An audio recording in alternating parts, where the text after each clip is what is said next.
Mesdames, Messieurs, bonsoir et bienvenue dans l'actualité de ce 19 avril. Le coup d'envoi du Printemps de Bourges, à partir de demain, se succédera sur scène une centaine d'artistes. Yael Naïm, Catherine Ringer, La Fouine, Section d'Assaut ou encore Zaz, Philippe Catherine et Ben l'Oncle Soul. Bourges qui fête son 35e printemps. Christophe Bourg, le président du Saint-Cyr Touraine Handball, annonce son retrait du club pour la fin de saison. La raison, le manque de moyens financiers, le manque d'engagement des collectivités locales. Il est notre invité ce soir dans ce journal. À Blois, le quartier Gare va subir une profonde transformation. Le projet de l'îlot du Cou avance à grands pas. Focus sur le projet dont vous découvrirez les images. C'est donc demain que s'ouvre le 35e printemps de Bourges. Ce rendez-vous qui inaugure la saison des festivals a fait ses preuves et a renouvelé son public. Aujourd'hui, le coup d'envoi a été donné depuis Orléans, au siège de la région Centre. Alors quel visage pour cette 35e édition? Réponse avec Sabrina Melloult. Des têtes d'affiche, de la bonne musique, mais surtout une bonne ambiance. C'est reparti cette année pour le Printemps de Bourges, un festival durant lequel 1000 personnes travaillent toute la semaine, mais surtout un événement culturel qui compte sur la participation financière de la région Centre.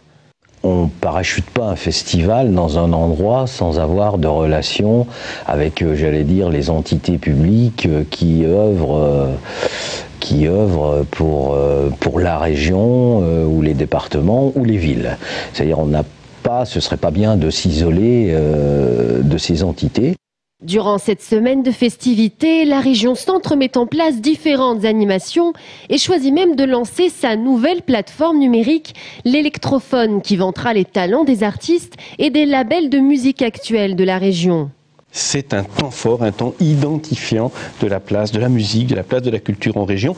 Et c'est un moment également où cette région Centre trouve son identité en faisant parler d'elle à l'extérieur, puisque c'est un concert et un festival qui a véritablement une aura qui est de niveau national. Et cette année, il y en aura pour tous les goûts, une programmation éclectique qui permet aussi de voir sur scène certains artistes dont on commence à beaucoup parler, comme Anna Calvi, rockeuse anglaise qu'on compare déjà à PJ Harvey, et Céla Sou, jeune flamande de 21 ans, qui fait sensation. L'artiste Prince l'a même réclamé pour la première partie de son concert en Belgique à l'automne prochain. Un beau casting cette année qui révélera peut-être les têtes d'affiche de la prochaine édition. En bref, une Blésoise de 63 ans a perdu la vie dans un accident de la route à Ménard dans le 41. C'était hier en fin d'après-midi. Elle est entrée en collision avec un utilitaire qui était en train d'effectuer un dépassement dans un virage. Après le choc, le conducteur a pris la fuite avant de se rendre aux gendarmes. Et puis un accident a lieu en ce moment même sur l'autoroute A10. Les pompiers sont toujours à l'œuvre. Une voiture est entrée en collision avec deux poids lourds. L'ensemble a pris feu. Les conducteurs des camions sont indemnes. Mais les pompiers suspectent la présence de deux personnes dans la voiture. Cela reste bien sûr à confirmer. Ces images maintenant tournées ce matin en gare de Tours. Un ouvrier a fait une chute de 6 mètres alors qu'il intervenait sous la verrière de la gare. Il est tombé de l'échafaudage et a fini sa chute sur un étage intermédiaire. Par chance, il n'a été blessé que légèrement, mais les pompiers ont dû le descendre par treuil sur une vingtaine de mètres. Toujours en Indre-et-Loire, une école a brûlé ce matin à Chinon. Il s'agit de l'école Jacques Prévert. C'est une employée municipale qui a donné l'alerte à cette heure. Les dégâts sont très importants malgré la rapidité d'intervention des pompiers. Il s'agirait d'un incendie criminel. L'enquête a été confiée à la gendarmerie de Chinon. On écoute le directeur des affaires scolaires de la mairie de Chinon. Donc, ce matin, le personnel ADSEM de l'école Jacques Prévert de Chinon, donc, en allant sur leur lieu de travail, pour faire les ménages, ont constaté de la fumée qui sortait du bâtiment. Donc ils ont appelé les pompiers, ils ont appelé les élus d'astreinte de la mairie, et les gendarmeries est arrivée. Donc les pompiers en arrivant ont constaté qu'une vitre était cassée et ont constaté deux départs de feu à l'intérieur du bâtiment. Propos recueillis par Haroun Sak Misefon.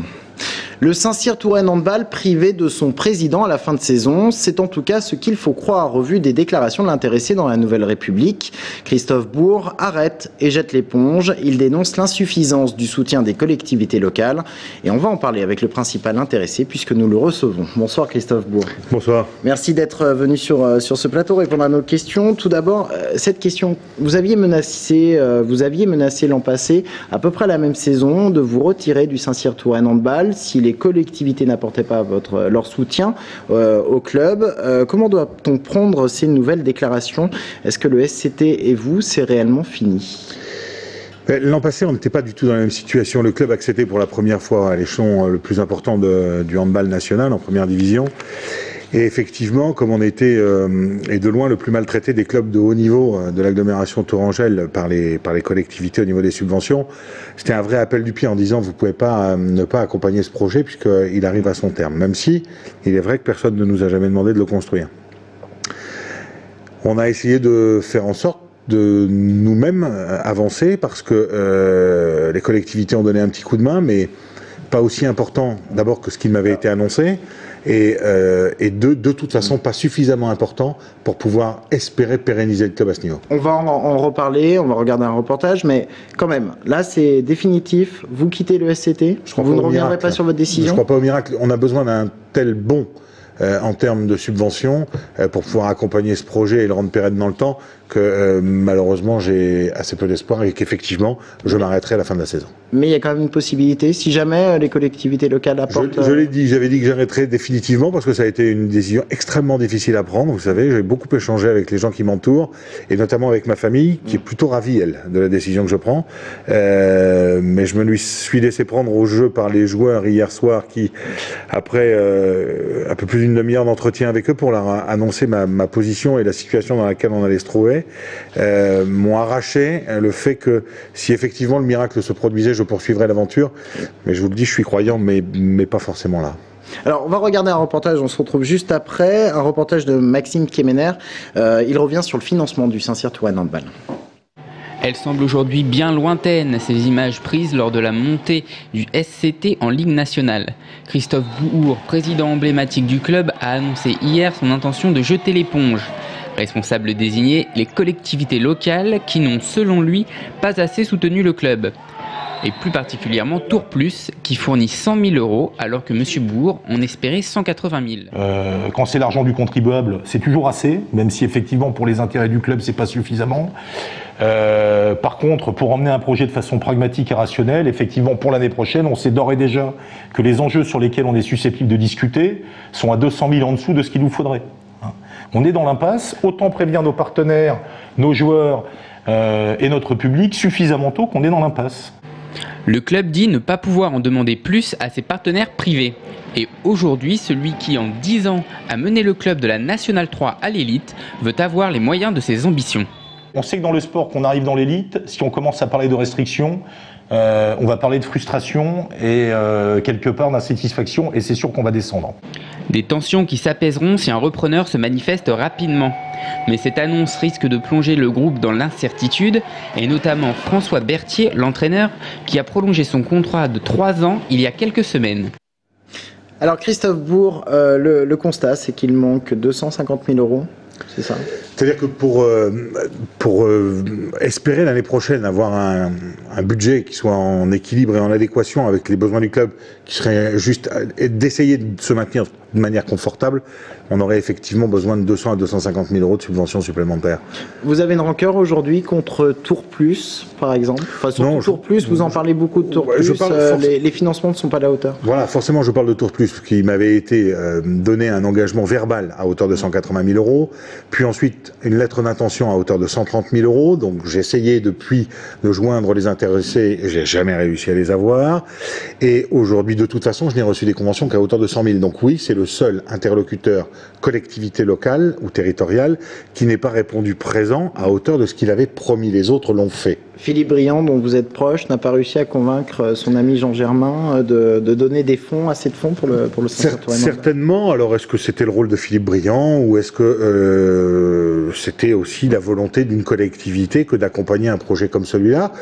Voilà, j'entendais dans votre précédent sujet un élu qui disait que le printemps de Bourges, on allait enfin parler de la région centre avec le Saint-Cyr-Touraine Handball. On en parle aussi tous les week-ends.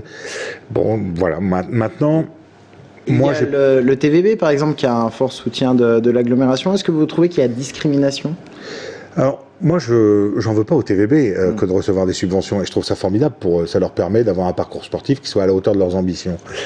J'aimerais bien avoir le même traitement puisqu'on joue au même niveau. On est tous les deux un sport de salle et on évolue en première division, chacun de notre côté. Dans un palais des sports pour le TVB qui lui permet de recevoir jusqu'à 3000 spectateurs, malheureusement, là encore, ça n'est pas la possibilité pour nous qui nous est offerte, puisqu'on ne peut aller qu'à 1200 personnes.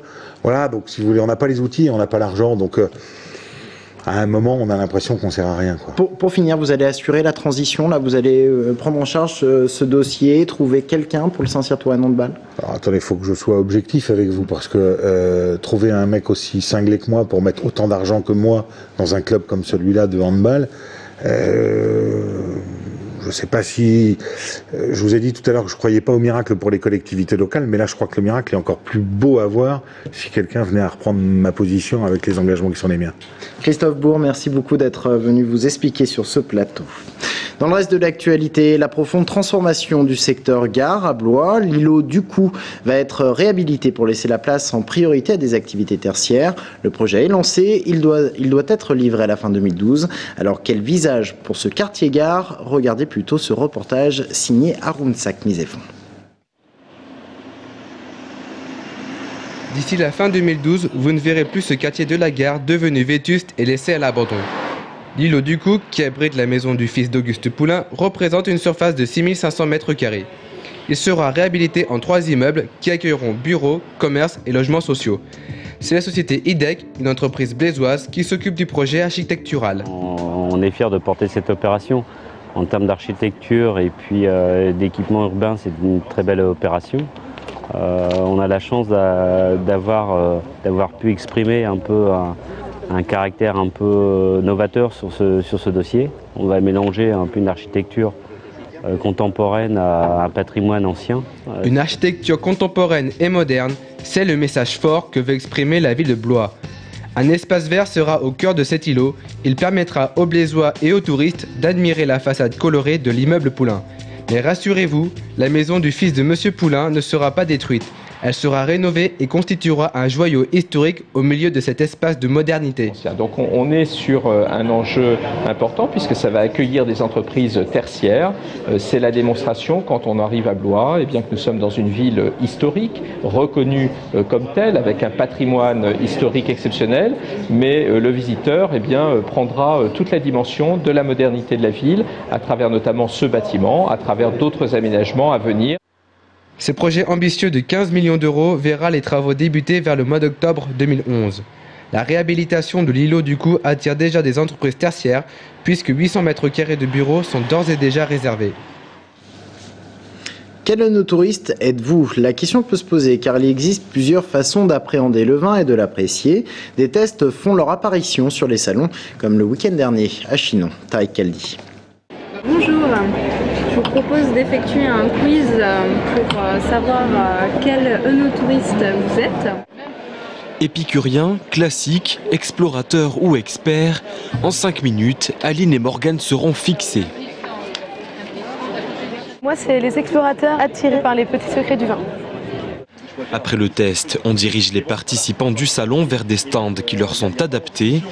Pour Aline et les autres explorateurs, ce sera une approche du vin biologique. Du vin en pipette et différents ateliers ludiques autour des sciences.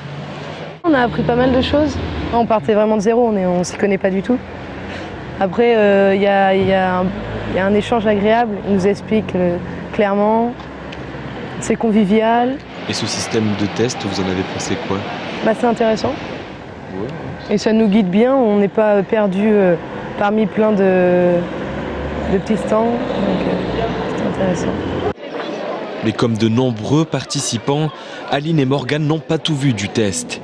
Au bas du quiz, après les questions, un encadré propose des séjours autour de Chinon, toujours selon la personnalité du touriste. Vous savez que Chinon, Bourgueil, Saint-Nicolas, Azel-Rideau a eu l'agrément vignoble et découverte en lien avec le tourisme, entre parenthèses. Donc il y a tout un tissu qui se met en place à la fois avec les chambres d'hôtes, les hôteliers, la restauration, le commerce aussi, les métiers d'art et le vin, pour faire un petit peu des produits, pour proposer aux touristes un type de produit pour qu'ils puissent passer un séjour agréable tout en acquérant des connaissances liées au vin, liées aux différentes prestations, avec une garantie qualitative du service rendu.